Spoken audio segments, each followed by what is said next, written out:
miss ko guys kumain ng wings. Tapos, lulutuin ko siya ito ng pininyahan.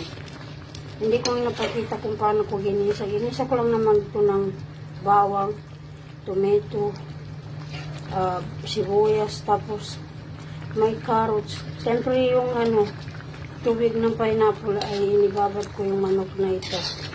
Puro wings po ito guys. Siyempre mamaya matapos ko lutuin, pakita ko na lang sa inyo. Hindi ko pa nalagay yung bell pepper na red, tapos bell pepper na green. At saka yung pineapple hindi ko pa nalagay. Lutuin muna natin yung carrots. Ito na siya guys, kumukulo na siya. Tapos siyempre nilagyan na natin yung red bell pepper. Nabubudol-budol ako eh. Kaya pero okay lang yan guys. Red bell pepper siya. Ayan. At siyempre yung green red bell pepper. Ganyan ang pininyahan ng manok.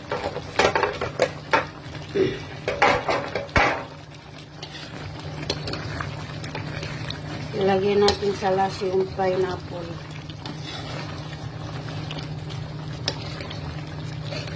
Favorite ko kasi yung wings kaysa laman.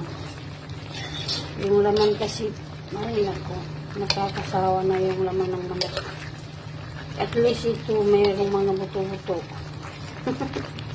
Meron din tao, no? Hahanapin yung buto-buto. May laman na nga, hahanapin pa yung buto-buto ng manok.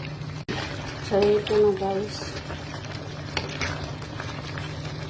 Ilalagyan na natin yung ating yung pineapple natin ay hinano ko na, hiniwa-hiwa ko na siya na maliliit. So, yan guys, ilalagyan na natin. Pininyahan manok na wings. Puro pakpak dahil ang pakpak masarap ba kaysa laman ng manok. Marami ko niluto. Pininyahan manok. Alam niyo guys, ang sarap nito guys. So yummy. Aray. Kayo ba dyan? Mahilig ba kayo kumain ng pininyahan ng manok? Nakalimutan ko i-video ng pag-gisa ko ng manok. Ay nako. Mahilig kasi ako sa mga pininyahan ng manok. Pati yung mga konting sweet lang. Ganon. Ayan guys. Eh diba? Pag ganito ang pagkain mo, ulam mo, pakpak pa siya, tapos pininyahan pa. Eh di wow. Siyempre guys, maglalagay tayo ng gatas dito. Konti lang. Pwede rin coconut milk ang gamitin nyo. Pwede rin gamit ko dito ay milk na fresh.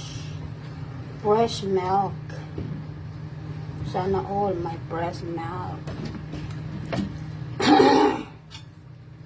So, ganyan lang siya guys. Pininyahan naman